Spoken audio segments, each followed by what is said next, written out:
Hello and a very warm welcome to all of you. I'm Meha Bharadwaj Alter and this is Game On, your one-stop destination for all things sports. Let's get straight into the latest from IPL 2024. While there are some big names who we're all looking forward to seeing in this edition of the IPL, there are some fresh faces who might be handed a debut this year. Let's tell you about the top 5 possible debutants who could make their mark in this IPL.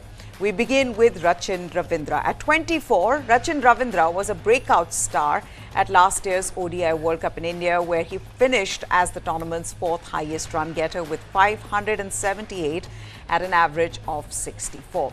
He scored 300s and 2 half-centuries while also taking 5 wickets as New Zealand made the semi-finals, where they lost to hosts India. Ravindra's success did not go unnoticed by IPL scouts, and after setting his base price at Rs 50 lakh before entering the player auction in December, the all-rounder was snapped up by Chennai Super Kings for 1.8 crore.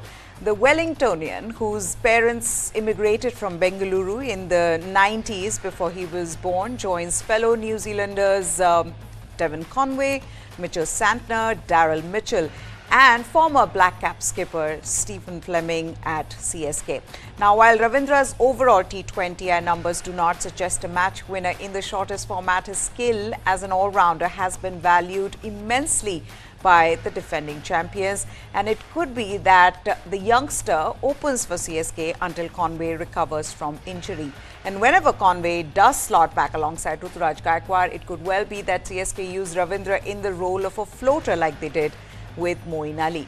Given his Indian roots and popularity with Indian cricket fans, Ravindra could not have asked for a better introduction to the IPL than the CSK under the genius called MS Dhoni. Now, it's been an incredible last 12 months for Australian pace sensation Spencer Johnson, who a year ago did not even have a professional cricket contract and he was working as a landscape gardener. Fast forward to March 2024 and the left-arm fast bowler enters his first IPL with a 10 crore pay deal and the promise of a major impact for Gujarat Titans, who paid 20 times more than his base price at the IPL Players Auction last December. Back in Australia, Johnson's potential was not in doubt, but a series of injuries had threatened to derail his career.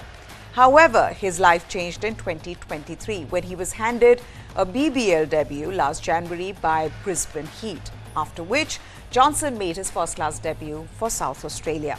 A terrific spell of 3 wickets for 1 run in his UK 100 debut for the Oval Invincibles made people sit up and take notice of Johnson, and it was not long before the Australian selectors added him into their ODI and T20I squads. Having made his debut in white ball cricket for Australia, Johnson's rise continued when GT made him the 5th highest paid Australian in the IPL. Less than 2 months later, the 27-year-old was a BBL champion with Brisbane Heat after taking 9 wickets, including 4 in the final, to be the player of the match, and 19 overall in the BBL at an average of 50. So all eyes will be on Spencer when he makes his IPL debut for GT in the coming days.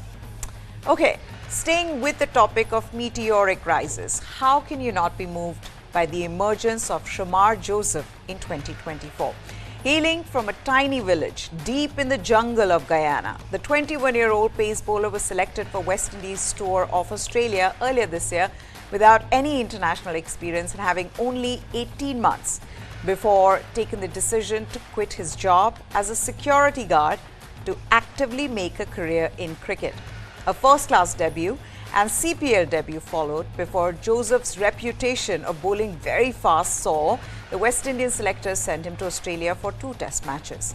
Joseph made Steve Smith his first test wicket with his fast ball on debut, and a little under 10 days later he bowled West Indies to their first test victory in Australia since 1997 with a remarkable 7-wicket haul achieved through the pain of a broken toe.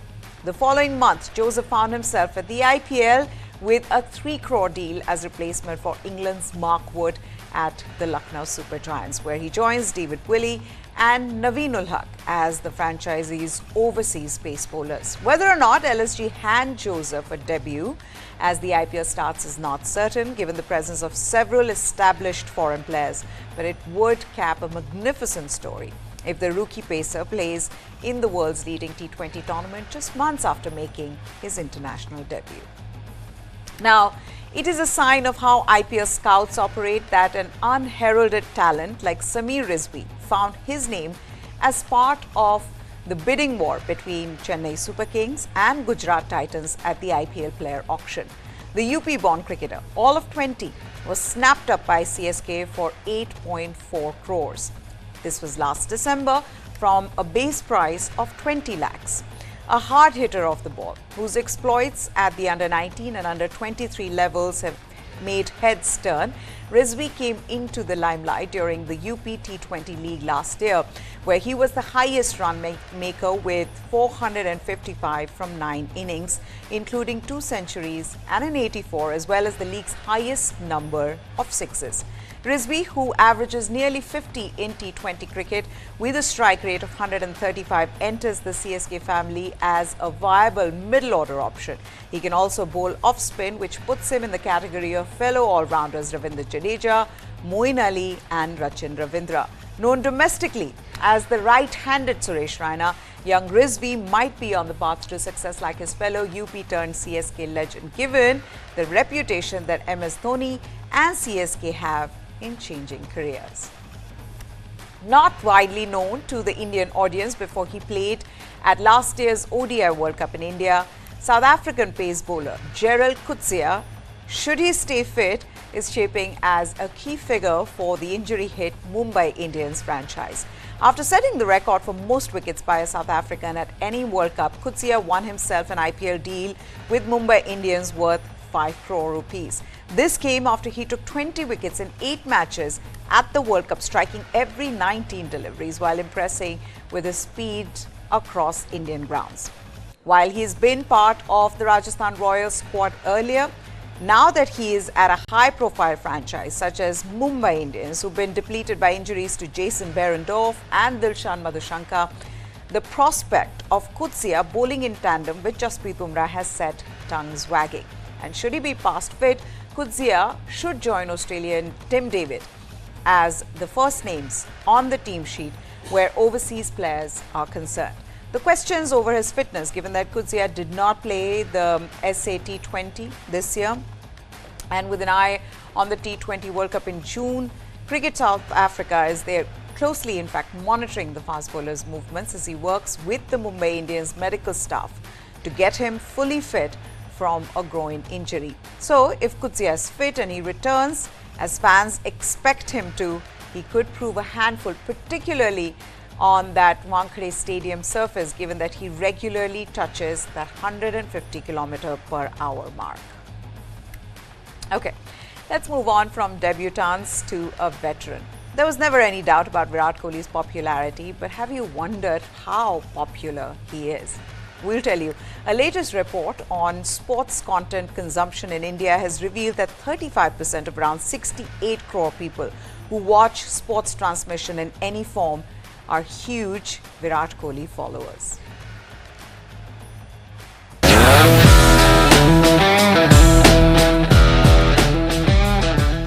Virat Kohli returns to the competitive cricket after a long hiatus to represent Royal Challengers Bangalore in the India Premier League 2024. The dashing batter remained out of action during the entire 5-test home series against England for personal reasons, to be with wife Anushka before the birth of their second child Akai. This image of Virat in the new RCB colours guarantees to contribute not just for the team but also to the business of the IPL host broadcasters. According to a sports audience report, Kohli has the maximum 35% following among the Indian sports content consumers, which means in India, more people tune in to watch Kohli than any other sports personality. In spite of quitting first-class cricket, Mahendra Singh Dhoni remains the second on the favourites list at 19%, and Team India skipper Rohit Sharma being third with 12%. You don't get to see Sachin Tendulkar in action but for occasional veterans or Masters game, but 6% content consumers agreed that they would tune in to watch the Master Blaster. Cristiano Ronaldo separates Rohit and Sachin with a 7% reach among Indian sports audiences. India's best individual Olympics athlete Neeraj Chopra languishes far behind with just 2% fan support, same as the national football team captain Sunil Chhetri. Despite Virat Kohli's presence, Royal Challengers Bangalore lag behind in terms of content consumption share among the IPL teams. MS Dhoni-led Chennai Super Kings attracts the most 18% of the market share, followed by Mumbai Indians at 16%, who this year will be led by Hardik Pandya. No doubt, the strong fan base is driven by the success of the two teams, who have won most number of IPL titles at 5 each. However, Kohli's presence puts RCB in the third position with a 13% unaided recall value, even as they are yet to win an IPL title.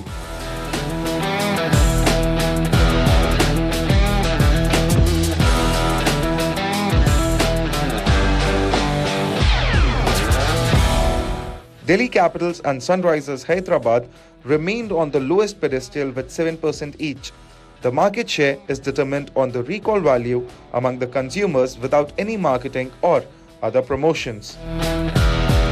The conclusions are derived from the Ormax Sports Audience Report 2024, which is based on a research conducted between November 2023 and January 2024. The survey was conducted among 12,000 sports audiences in urban and rural India.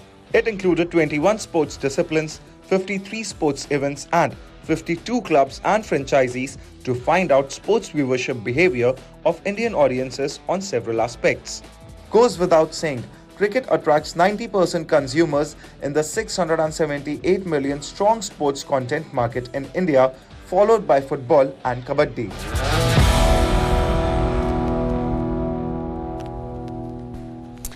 Russians and Belarusians will not take part in the parade of athletes at the opening ceremony for the Paris 2024 Olympic Games. The opening ceremony for the 33rd Olympiad is scheduled for 26th of July.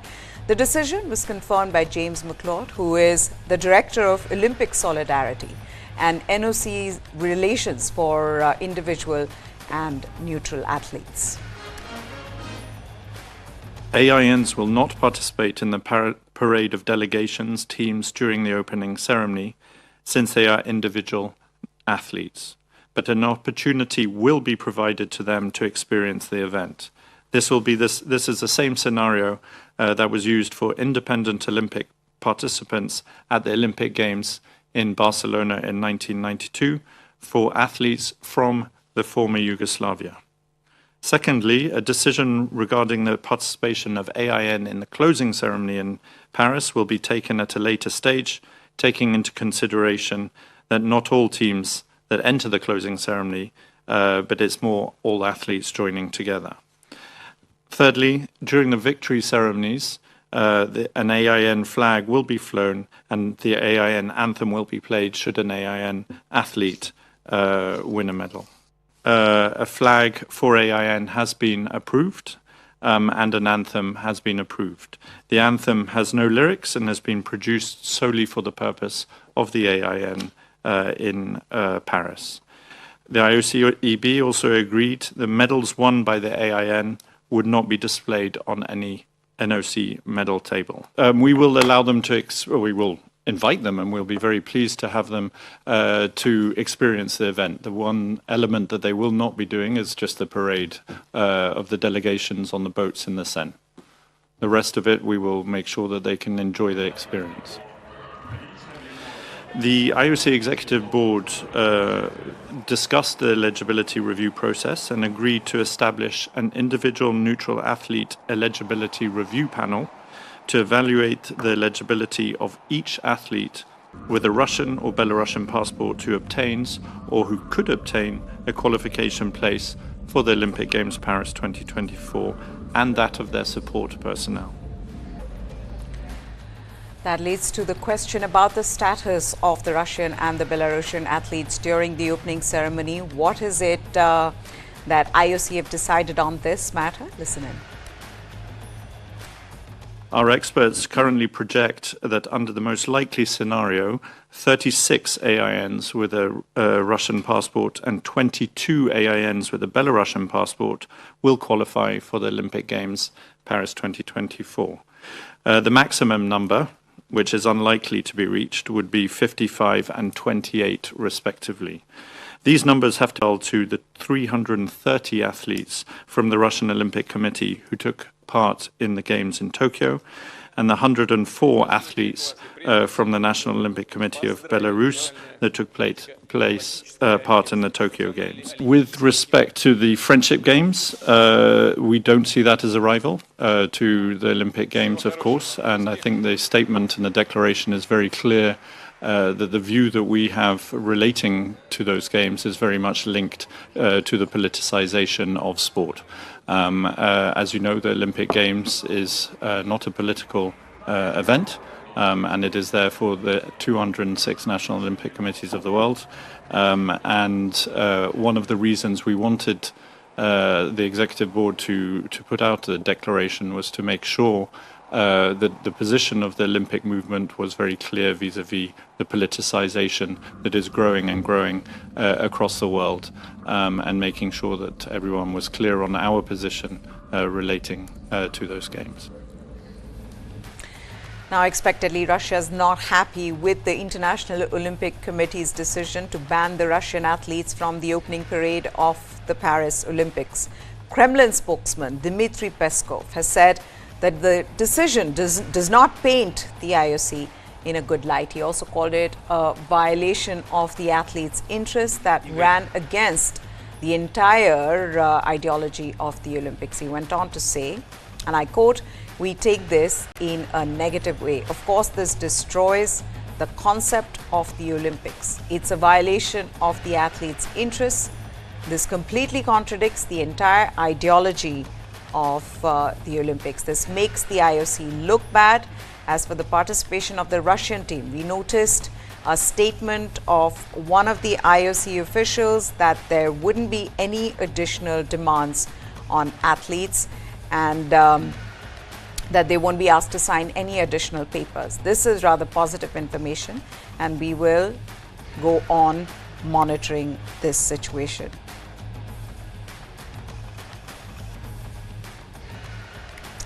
So the opening ceremony in Paris will not be held in a stadium, but it'll be staged on the River Seine, with teams floating past an estimated 300,000 spectators. IOC has also criticized Russia's plans to host their own Friendship Games later in 2024, saying it was politicizing sports and violating the Olympic Charter. Okay, with that, we're going to slip into a short break. When we return, sports news continues on the other side. Stay with us. Start with the end in mind. You need to know where you want to reach. Every morning that we wake up, we are exercising our choice. The destiny is decided. The results are known that I'm going to win. Life of a goalkeeper is something which has always intrigued me. When you come into a stadium, this is the highest level of pressure. When I set out to do something, I decide in my mind that failure is not an option. What you feel very strongly about, those are the stories to tell. I have a mind which is absolutely restless. Mind and body are entangled sensations. That brings me back to golf. It's an amazing game. This is not a perfect game. You only learn from them. If you have a formula to a success, then you can replicate it. I feel this is my first step. I'm starting now. Winner is first born in the mind. I think, therefore I am. We are all about our mind.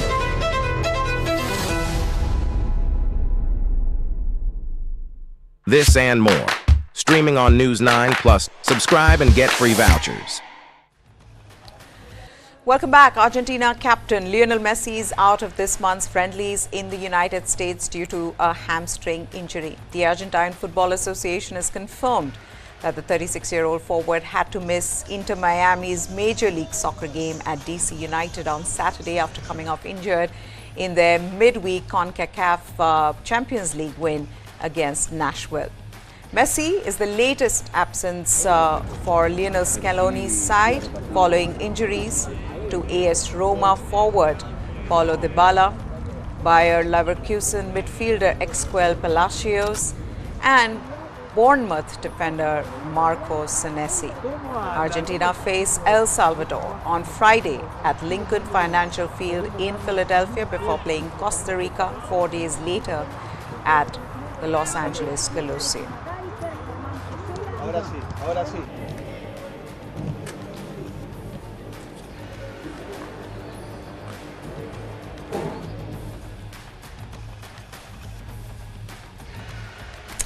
A small town in Germany is upbeat about the prospect of hosting the French national football team during the Euro 2024 later this year. Le Bleu have chosen the Bad Lippspringe town as their base and training ground for the Euros in Germany.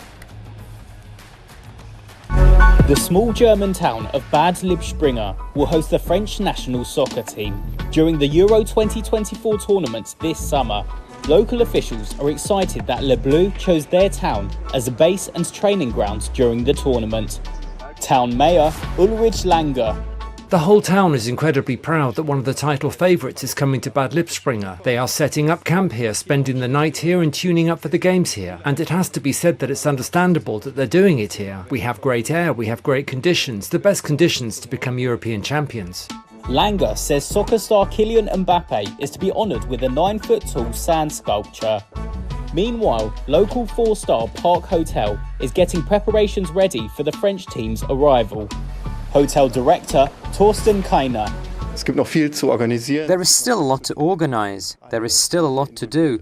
Everyone is involved here at the hotel, and we will endeavour to fulfil the French team's every wish. The 2024 European Championship will be held in Germany starting on June 14th. Millions of visitors are expected during the month-long event across 10 German cities. The South American Football Confederation, CONMEBOL, has reopened its South American Soccer Museum in the Paraguayan city of Luque.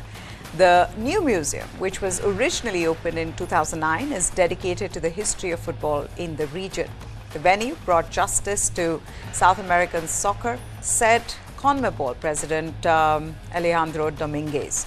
One of the museum's main attractions are a set of statues of football superstars Diego Maradona, Pelé, and Lionel Messi.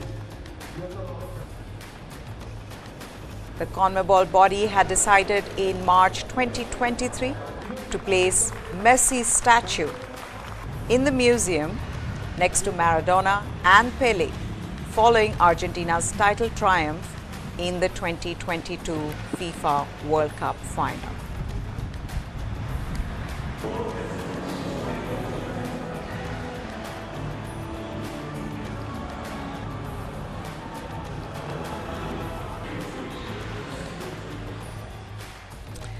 On to tennis now. An American tennis legend, John McEnroe, accepts the inevitability of Saudi Arabia's growing influence on tennis. He also fears that the country's ambition to host a 10th Masters tournament could add to player and fan fatigue. According to McEnroe, tennis great Billie Jean King also believes the WTA will inevitably go to the Middle Eastern nation, but thinks the tour can use the relationship to push for social change. Listen in. I read recently, or just in the last couple of days, that they're talking about an event before the Australian Open. Well, that's going to open up a whole can of worms. So we'll see what develops. After what I saw, what happened in golf, I can't say that I'm totally surprised that, I think everyone involved in tennis has suspected this. I can't honestly say that at this point I'm a big supporter of this. I don't agree with it. That's the way, what the people define benefiting from it. Is it going to be more money? Yes. Does that mean it's better? Not necessarily. So depends where that money is spent, where it goes. But even if it was, I don't think that means it's good automatically for the game, because Saudi Arabia has a Masters 1000. I mean, where, someone who I've looked up to and I think is the most influential human being on the face of the earth over the past 50 years for women's sports, Billie Jean King, has endorsed this idea from what I've read. Billie Jean played club all the time. I love Billie Jean. I'd like to speak to her about why she thinks that's a good thing, because to me, it's not a good thing. But, you know, I'm an outsider looking in, because it's like, why in the hell would the WTA play, you know, their event there when obviously there's human rights issues still going on today? But, you know, I've never been there. Apparently, it's approved to some level. So it's not like I'm some sort of expert on it. When I read about it, I completely disagreed with it. What seems to be happening is that Saudi Arabia's public investment fund is keen to own a tennis event featuring the top players right before the Australian Open, which starts in January, and that's actually the time when players get a bit of rest. But in this case now, with another event being added, will the players not be fatigued or exhausted? That's what John McEnroe is trying to say about this. And also the fact that a lot of other sports are also being shifted, or you know, a lot of it is being played in Saudi Arabia, be it golf, football.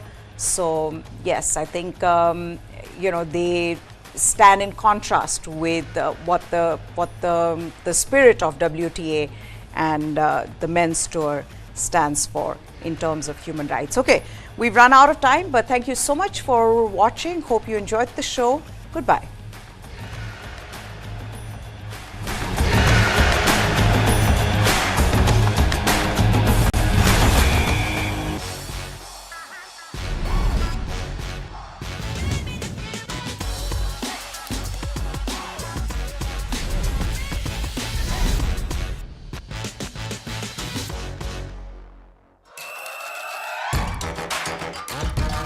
Welcome to the episode 3 of TV9 Digital Social Superstar in association with Trends9 and News9 Plus. 3 cheers for TV9. Hip hip. पिछले 3 दिनों से हमारे superstars expo इन sweets में हैं। यहाँ बहुत से नए कंटेंट को हमने विटनेस किया, तो साथ ही कई नए रिश्ते भी बनते देखे। कोलैबोरेशन की ऐसी दुनिया रियल लाइफ में नहीं, हमने रियल लाइफ में देखी।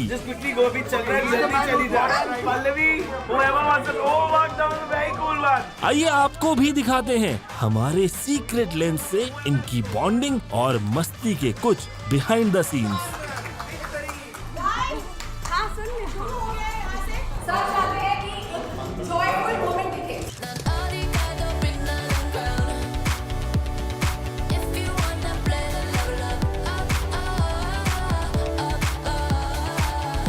गोल्फ कार्ट से प्रॉपर्टी का हर कोना लाइक करने के बाद एक परफेक्ट रील शॉट तो बनता है ना बॉस। ये तो बढ़िया एकदम रोलिंग। उसके बाद ये चल दिया भैया गोल्फ खेलने। गोल्फ कम क्रिकेट ज्यादा बन गया। ओ देखो कितनी दूर छक्का मार दिया इन्होंने तो गोल्फ के ऊपर, और कैसे रो रहे हैं कि कितने कम रन बने हैं। अरे भैया गोल्फ में रन नहीं बनते। और मैडम का ब्रेक डांस तो देखो। अब इनकी बारी है। क्या शॉट लगाया है, वाह वाह वाह। मैडम आपने तो कमाल ही कर दिया। डांस और मस्ती तो 24/7 हो रही थी, और उसके साथ डिनर टेबल पर गॉसिप्स भी एयर ड्रॉप हो रही थी। दिन ढलने लगा था, शाम रंगीन हो रही थी, पार्टी की तैयारियां जोर शोर से चल रही थी।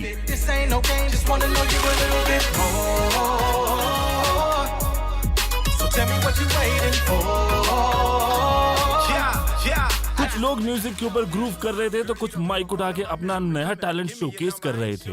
Delta two alpha 1 2 4 1 2 4। अरे 3 कहां गया?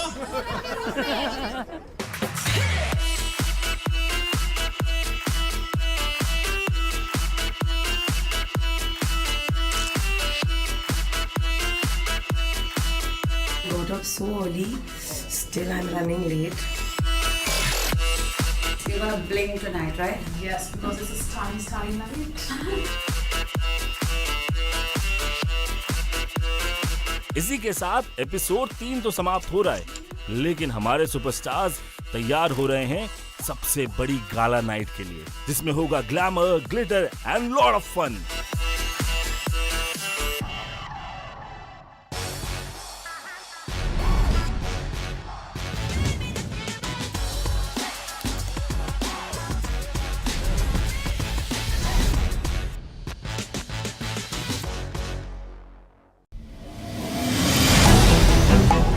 Why is the state not looking at putting an embargo on that? As a Telangana person, I will not accept. How do ordinary folks deal with this?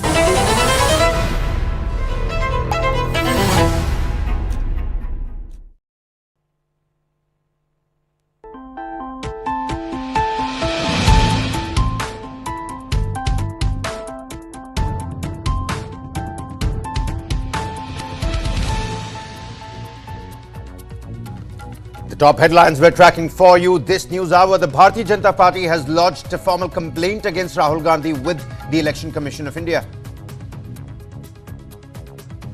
This even as BJP's Shobha Karandlaje has been booked for her remark on Tamil Nadu. Meanwhile, the DMK and the AIA-DMK have released their candidates list for the Lok Sabha polls. Meanwhile, India has now successfully done its maiden test of the indigenously made 1500 horsepower engine for our main battle tanks. Tensions in Budaun continues after the killing of 2 children by a Baba who was later shot dead in an encounter.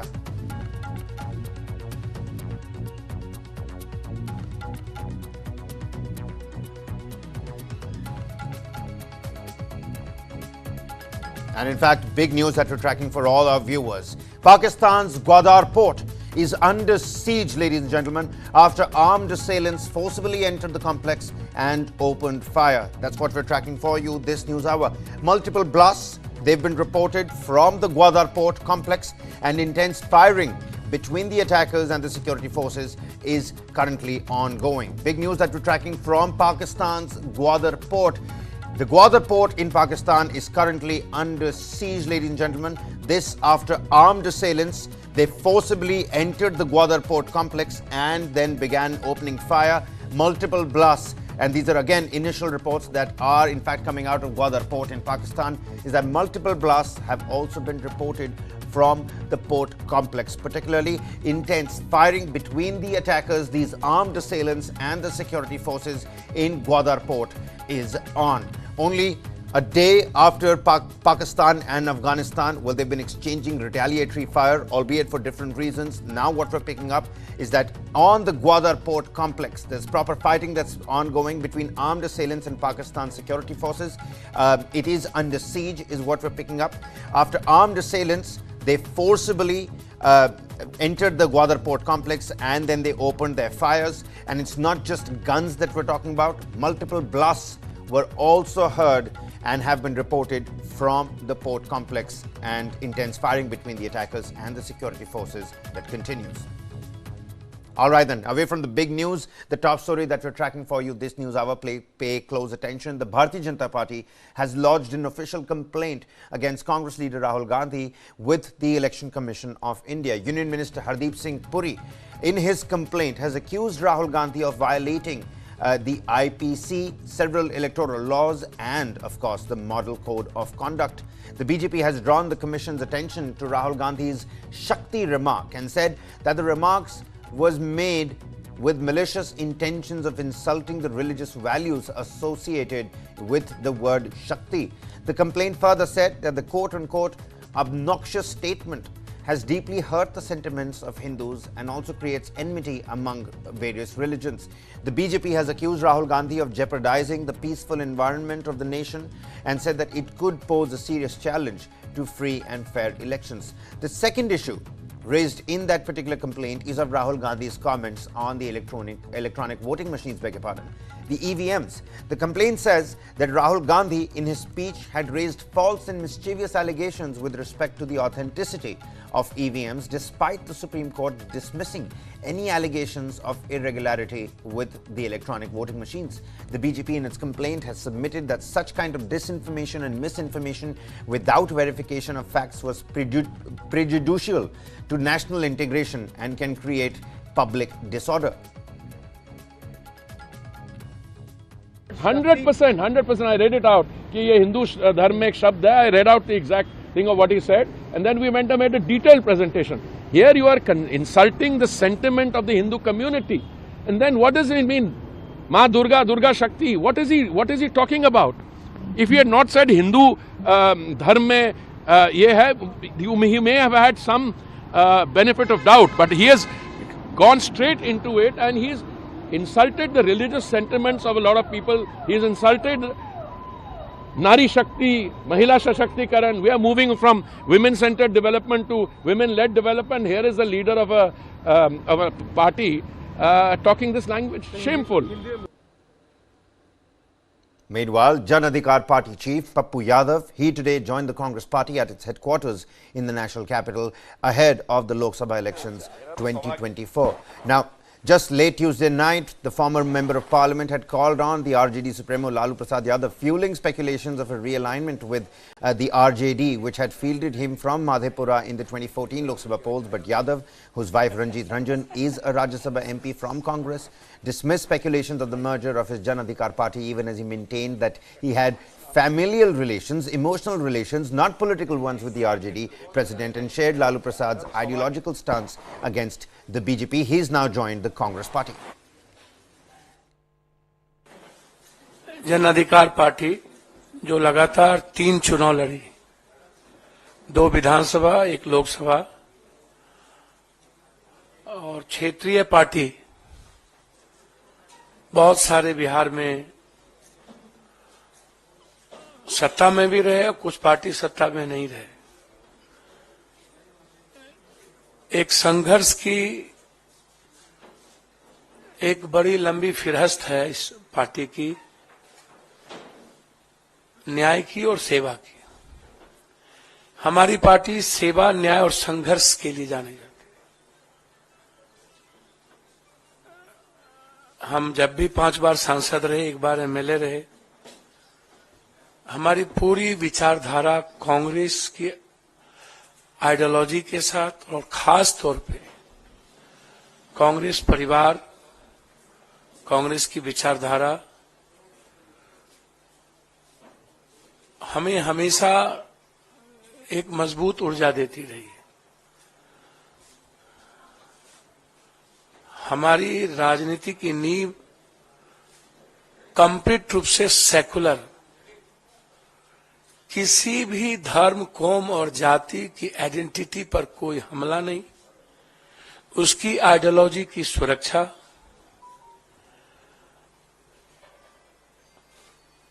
हर परिस्थिति में दूसरों की विचारों का सम्मान, ये रहा है मेरा लगातार इतिहास।